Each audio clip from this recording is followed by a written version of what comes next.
he was 0 for 5 today. Had a really shitty day today, but I do expect he will trend upward, more sooner than later. So, David Price. Well, actually, we'll get back to him in a second. I guess while we're still talking about the lineup, I should probably, take this opportunity again to air out my frustration with the fact that Mookie Betts is leading off still. I'm a huge critic of that. I do not like that. When you have Bradley, performing as poorly as he is, Sandy Leone as well, although he did have a good day today. Hit like a 3-run home run, had another hit beyond that, so that's good. And he does have pop, like he can mash if he's able to make contact, but he hasn't, and he's only playing on average 1 out of every 5 games or 2 out of every 5, so it's hard for him to get the bat going anyway. And his OBP is only I think like 225 or so. Bradley's is 264. And Vasquez, I didn't pull his numbers up, but he's scuffling at the plate for sure. Actually, I wish I did. Bradley's definitely scuffling as well. So, Vasquez. So when you have those 3 guys hitting in the 7, 8, and 9 spot or whatever, Mookie's not going to be driving in a lot of runs, and you're just wasting probably the best bat in the league, by putting him in that one hole. And there are people that are just crazily defending this guy hitting out of the one hole, and Alex Cora for doing it, for putting him, in the leadoff spot every game. You could look at Betts and Martinez right now.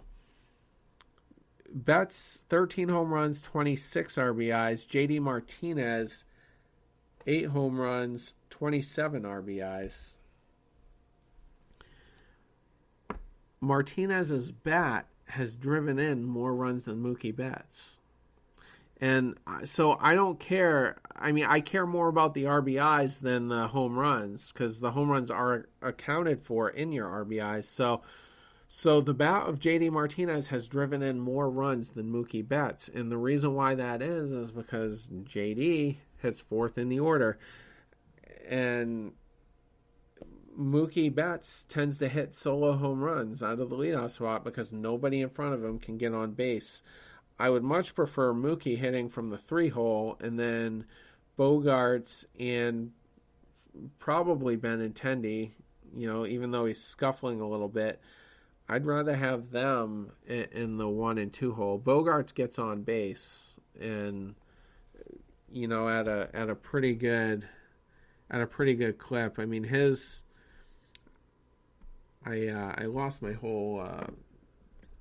I had the Red Sox stats up, but I seem to have lost that screen. But Xander's typically around a 350 OBP guy, so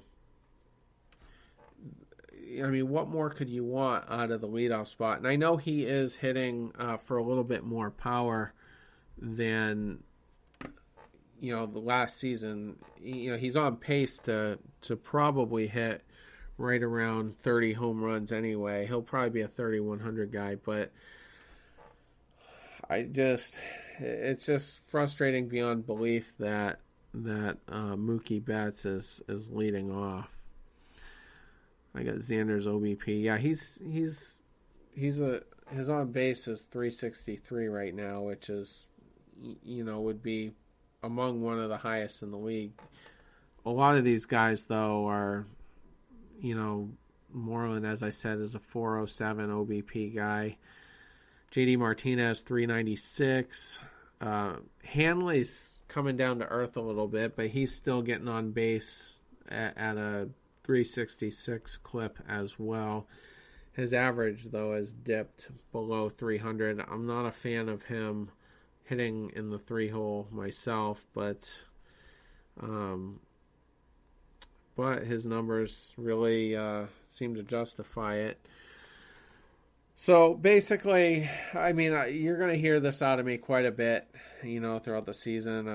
I'm not a fan of Mookie leading off. If he's always hitting solo home runs and we're winning or losing games by 1 run, you just have to figure maybe 1 or 2 more RBIs would have came out of his home run had he been hitting third. Here's another observation.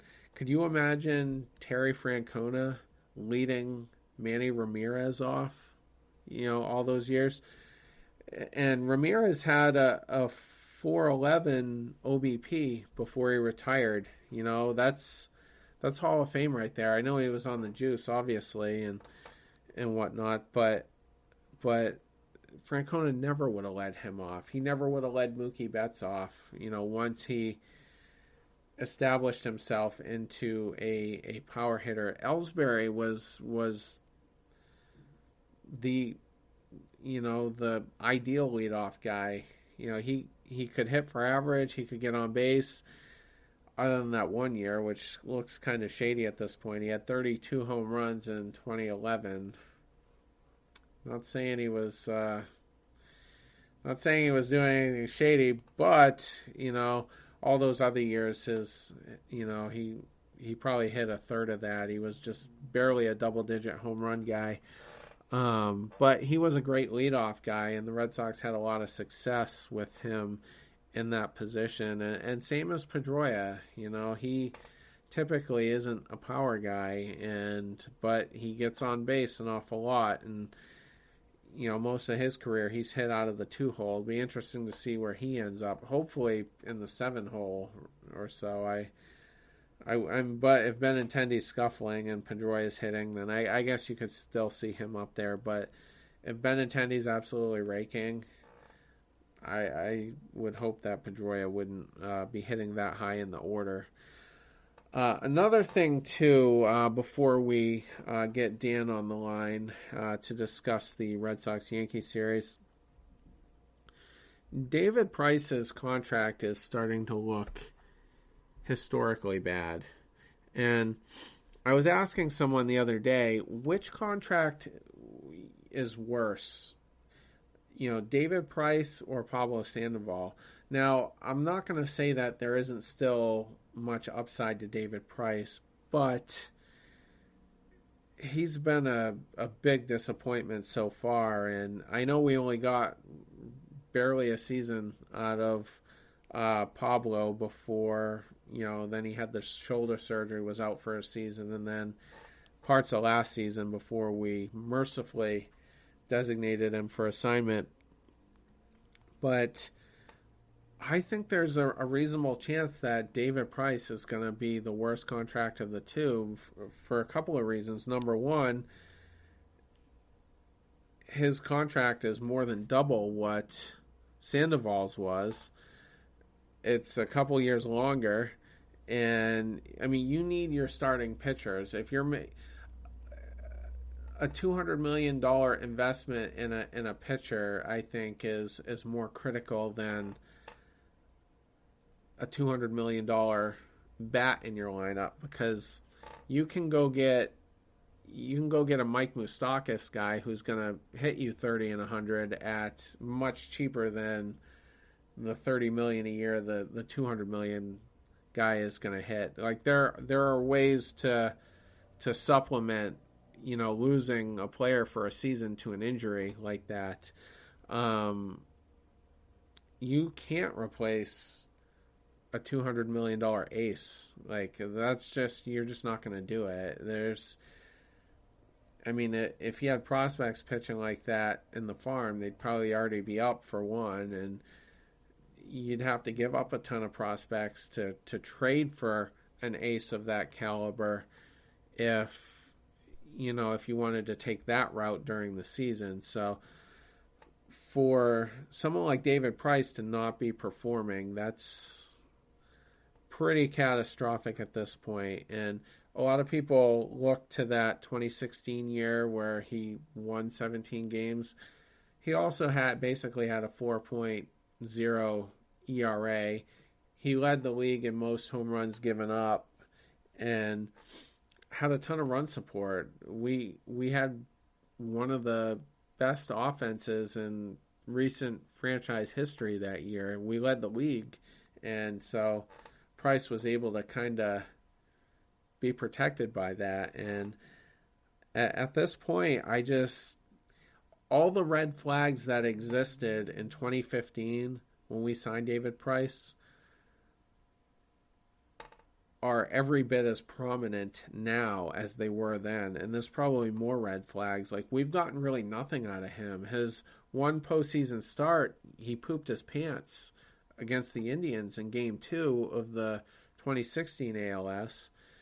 And, I mean, that basically ended the series. We were down 2-0. We weren't going to run the table. And then, the following game in Fenway, David Ortiz's last game, as it turned out, we got swept by the Indians. So, he continued to pitch poorly as a starter. I know he did come out of the bullpen last year, pitched somewhat effectively, but I don't know. There were a ton of red flags with David Price, and we signed him anyway. There were no red flags with Pablo Sandoval. He was just a key figure weeks earlier in the World Series, the offseason we signed him.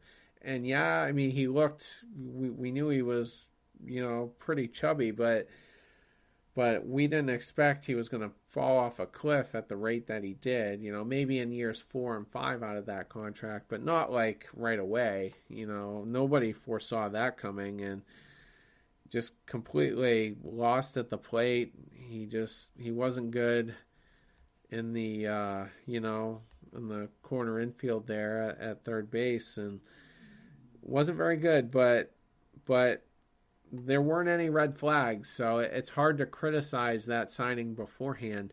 This David Price contract is absolutely terrible. We've gotten nothing out of him, and now he's probably damaged goods. His velocity's down.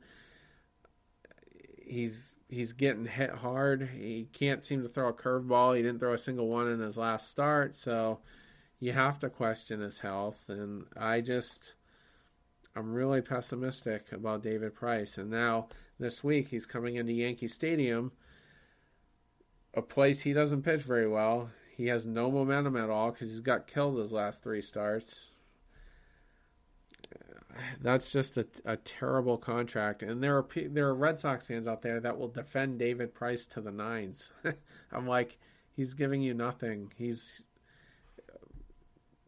like I said, all the red flags that were there in 2015 are still flying ever so prominently in 2018. So yeah, I'm a little pessimistic there, but it is what it is. We're stuck with him for now. I mean, the chances of him opting out are pretty slim at this point. So we're just going to have to hope he turns it around.